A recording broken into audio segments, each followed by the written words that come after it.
I don't remember the joke. Just the way my girlfriend threw her head back laughing, and how her roommate's hand brushed mine when she reached for the sugar. It wasn't even a deliberate touch.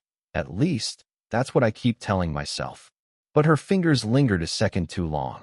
Soft, unsure, like she'd realized too late that I was real. We were sitting around the kitchen table in their apartment. Old brick walls, the smell of cinnamon and burnt toast. My girlfriend, Mia, was talking about some office story, waving her fork like it was a conductor's baton. Her roommate, Claire, listened more than she spoke. Mid-40s, sharp eyes that never seemed to miss a detail. She had this quiet gravity, not loud, not dramatic, just steady. The kind that makes a room tilt toward her without anyone noticing. I was laughing genuinely. It was one of those easy mornings that don't feel like they're leading anywhere. But then she looked at me, Claire, with that small, unreadable smile. And something shifted. She poured more coffee. The way she moved, deliberate, precise, sleeves rolled just enough to show a faint scar near her wrist, made it impossible not to notice her hands. I tried not to. God, I really tried. You take sugar? She asked. I nodded. She slid the jar toward me, fingers brushing mine again. Static. Maybe from the carpet, maybe not. I couldn't tell if she felt it too, but she didn't look away. Thanks, I said, a little too quiet. Mia didn't notice. She was still talking, something about her boss's terrible tie. Claire just sipped her coffee, eyes somewhere else, or maybe right on me. It's hard to remember clearly.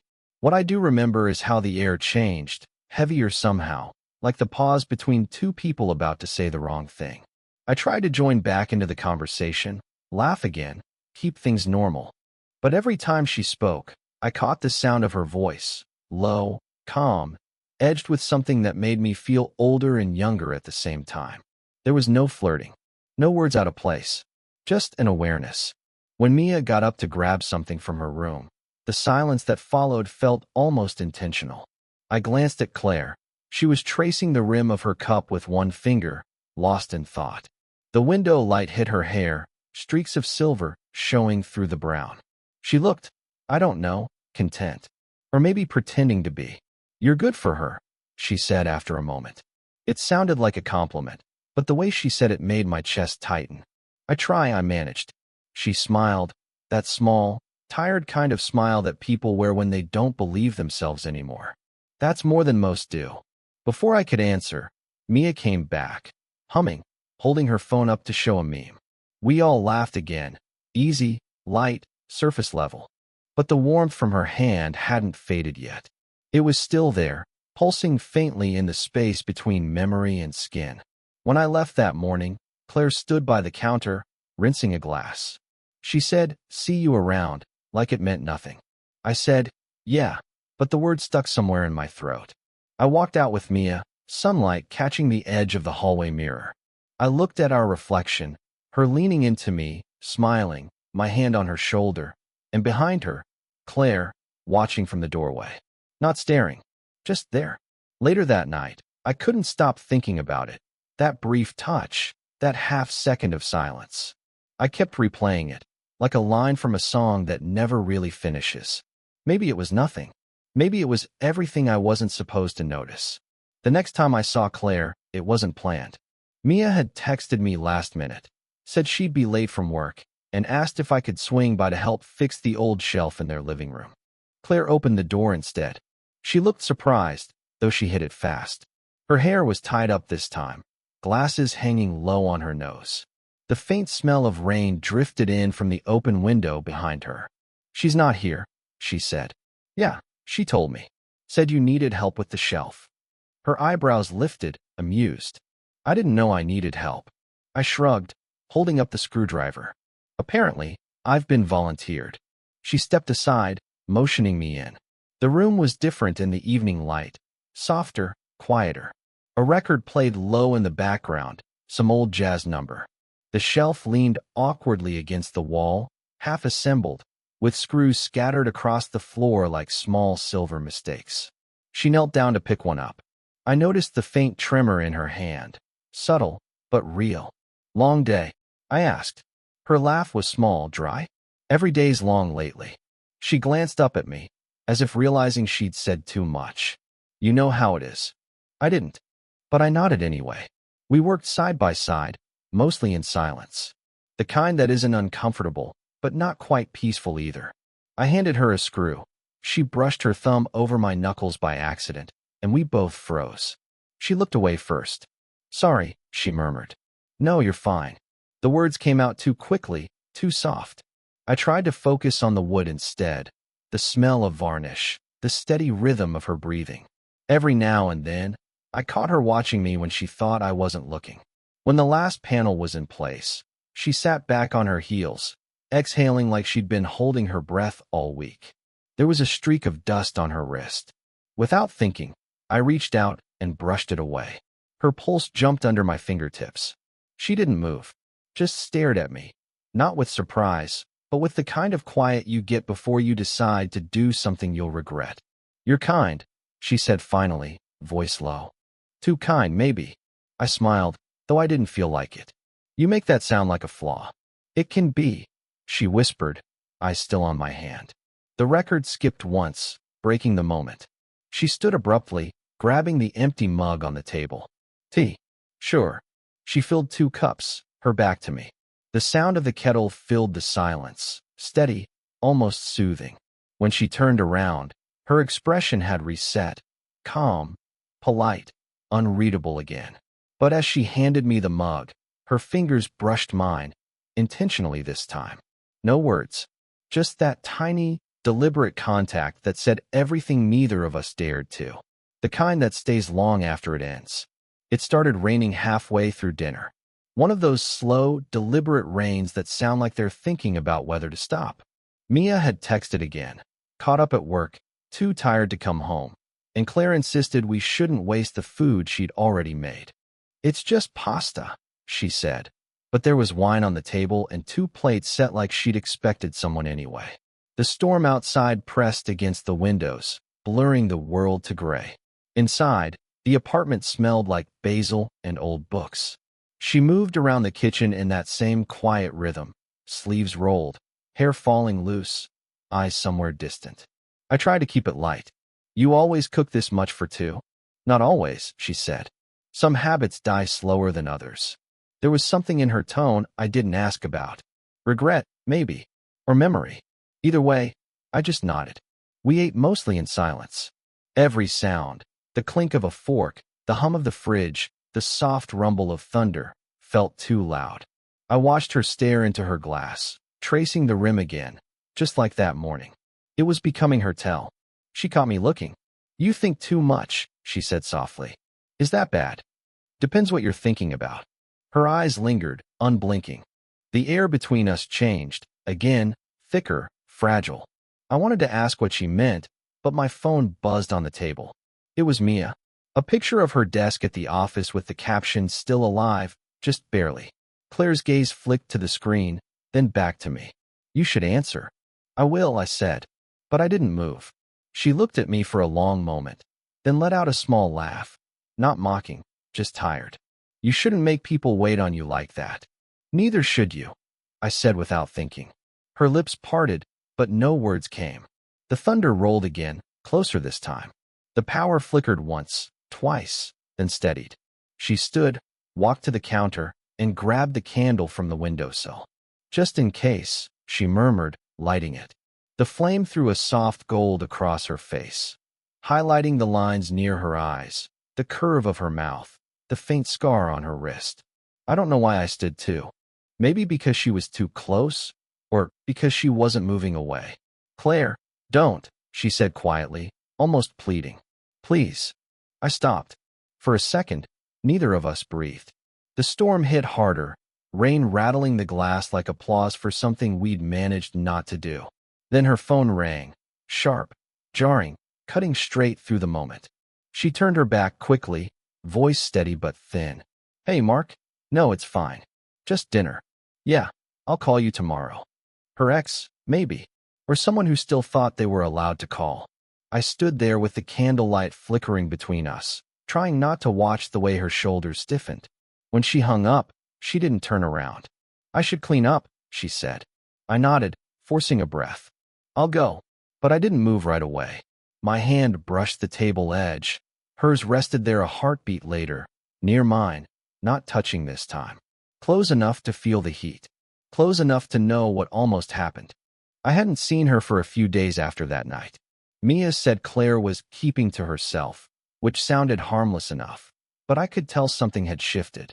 The air between us, even when she wasn't there, carried her silence like a shadow. It was late when I finally went back to their apartment. Mia had left early for a weekend trip with friends, and Claire opened the door before I could even knock twice. Like she'd been expecting someone, though not necessarily me. She didn't ask why I was there. Just stepped aside, wordless, and let me in. The living room lights were dim. A half-finished puzzle sat on the table, untouched for days. I noticed her mug beside it. Cold, the tea stained around the edges. She looked tired in a way that went deeper than lack of sleep. "You shouldn't come here when she's not around," she said quietly. "I didn't come for that," I replied. Her mouth twitched, almost a smile. "Then what did you come for?" I opened my mouth, but nothing came. She turned away, gathering papers that didn't need gathering, straightening things that were already straight. "Claire," she stopped. Didn't turn. "Don't say it," she whispered. "I'm not even sure what it is," I said. "That's the problem." Her voice cracked slightly, and that did something to me, more than if she'd yelled. I took a step closer. The space between us felt narrow, crowded by everything we hadn't said. "You keep looking at me like you expect me to explain something," she said. "But I don't have an explanation. I'm too old for this kind of mess." I laughed under my breath, but it wasn't funny. "You think this is just mess? What else could it be?" Her words came out sharp, but her hands were shaking. She noticed it, too, quickly stuffed them in her pockets. "You could have ignored it," she went on, quieter now. "Pretended it was nothing. You're young. You'll forget this, whatever this is." "Do you really believe that?" She met my eyes then, long enough for me to see the fear beneath all that composure. "I need to," she said. For a long time, neither of us spoke. The rain outside had stopped, but the sound of dripping from the gutter filled the silence, slow, steady, impossible to tune out. "I keep telling myself we didn't cross a line," she said finally. "But then I see the way you look at me, and I can't even tell where the line is anymore." I swallowed hard. Maybe there isn't one. Her breath caught, just once, and that was enough to undo whatever armor she had left. She looked away first, whispering almost to herself, "You don't know what you're doing." "Maybe not," I said, "but neither do you." That made her look back at me, eyes bright, mouth trembling like she wanted to argue but couldn't. The silence between us stretched, heavy and alive. When she finally spoke again, her voice was small, the kind of small that comes after holding something in too long. "I don't remember the last time someone made me feel seen." And I had no answer for that, only the sound of my own heart, breaking and beating at the same time. It was late, and I didn't. But I went anyway. The apartment was quiet when I arrived. No music, no TV, no background noise to make it easier. Claire sat at the kitchen table, an open box in front of her. Old photos, yellowed at the edges. The kind you don't leave out unless you're trying to remember something, or forget it for good. "I didn't mean to drag you into this," she said as I stepped closer. I was cleaning, and then, well, I stopped pretending. She handed me a photo without looking up. A man, a little older than me, maybe mid-30s, standing on a dock, sunlight hitting his face. Claire was beside him, younger, smiling in a way I hadn't seen from her before. "Your husband?" I asked. "Was," she said. "Car accident. 12 years ago." Her tone wasn't dramatic, just steady, worn out from being told too many times. I set the photo down carefully. "I'm sorry. You don't have to be." She reached for another picture, fingers brushing mine briefly. "You just remind me of him sometimes. Not how you look, the way you listen." That hit harder than I expected. The room felt smaller suddenly. "Is that why you've been?" I stopped, not sure what word fit. "Careful," she offered. Then, quieter. "Or cruel?" I wasn't going to say that. She smiled faintly, though her eyes didn't follow. "I know. That's what makes you dangerous." She leaned back, exhaling. The candlelight flickered across her face, softening the exhaustion there. You make it too easy to forget that I'm supposed to be past all this. That people my age don't get to start over. We just learn to live with what's gone. The way she said it, matter of fact, almost gentle, made my throat tighten. Maybe that's not true, I said. Maybe starting over doesn't care how old you are. Maybe. She stared at the photo again, tracing the edge with her thumb. But the problem with starting over is that it means admitting you stopped. Neither of us spoke for a while. The refrigerator hummed softly. Rain started again outside, faint but constant, like the sound of something refusing to end. I kept his voicemail, she said suddenly. From the day he died. I couldn't delete it. She looked up at me, eyes glassy but steady. I did tonight. The words landed quietly, but I felt them in my chest. You deleted it? She nodded. I didn't want to, but it felt right. Or maybe wrong in a necessary way. I didn't know what to say, so I just stood there. Useless, maybe, but present. She reached out then, almost absently, her hand resting over mine. No hesitation this time.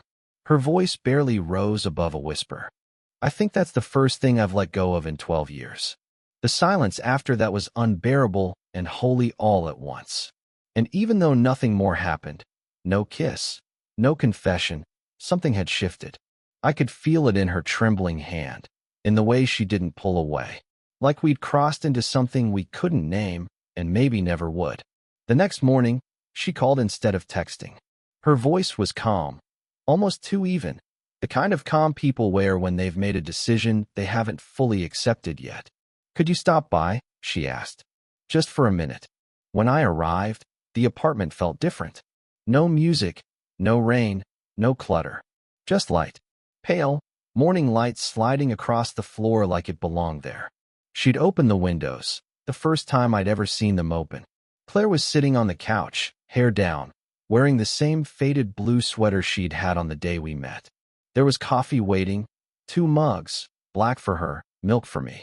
Small things that shouldn't mean anything, but did. I didn't sleep much, she said as I sat down. Me neither. She gave a faint smile. I think we've been avoiding the same thing. I didn't answer. I didn't have to. She looked at me then, really looked, not the cautious glances or half-guarded stares I'd gotten before, but something clear, unfiltered. It made me want to look away and stay forever at the same time. I told myself this was just comfort, she said. A phase. Some emotional overlap I'd eventually outgrow. But it's not that simple, is it? I shook my head. No. Her hand rested on her knee, fingers twitching slightly, a nervous rhythm. I wanted to reach for it, but the space between us still mattered. So I waited. I can't promise anything, she said after a long silence. I don't even know what this is supposed to be. But when you're here, I don't feel like I'm waiting for my life to start again. Her words hit soft, but deep, like something that had been sitting just behind both of us all along. I don't need promises, I said quietly. Just this. Whatever this is. The corner of her mouth lifted, almost a laugh. That's the most honest thing anyone's said to me in years. We sat there in the silence that followed, not awkward this time, not loaded. Just still. The world outside moved without us. Cars passing, someone's dog barking, the faint sound of a kettle whistling in another apartment. When she finally leaned in, it wasn't to kiss me. Her forehead touched mine, light as breath. A simple, human gesture, exhausted and warm and entirely real. Her hand found mine then, not searching for it, just arriving there naturally. I don't want to ruin you, she whispered. You won't, I said. You already didn't. She laughed softly, the kind of laugh that carries a little grief with it. For a long while, we stayed like that, holding still in the quiet morning light, saying nothing else. There was no music, no confession, no promise of forever. Just 2 people who had finally stopped pretending they weren't already somewhere they shouldn't be. And in that stillness, for once, it didn't feel wrong. It just felt inevitable. Looking back, it's strange how something so quiet could change everything. There wasn't a dramatic ending, no grand confession, no cinematic goodbye. Just time doing what it does best, softening edges, making sense of what hurt, and turning chaos into memory. She taught me that love isn't always about staying. Sometimes it's about seeing someone completely, their fear, their strength, their mistakes, and still holding that version of them with kindness. She showed me that connection doesn't need to be claimed to be real. It can live quietly in the spaces between what was said and what was never meant to be. I used to think love had to look like certainty, like choosing someone and never looking back. But she was a different kind of truth. She was the reminder that love can also be a lesson, a mirror, a moment that changes how you see yourself. That sometimes, the people who don't stay leave behind the gentlest kind of permanence. Now, when I think of her, it's not with longing. It's with calm, a kind of warmth that doesn't fade, even when it's no longer burning. I still carry her, not as a wound, but as a reminder that love, in its quietest form, doesn't end when it's over. If this story made you feel something, let me know in the comments. Would you want more stories like this?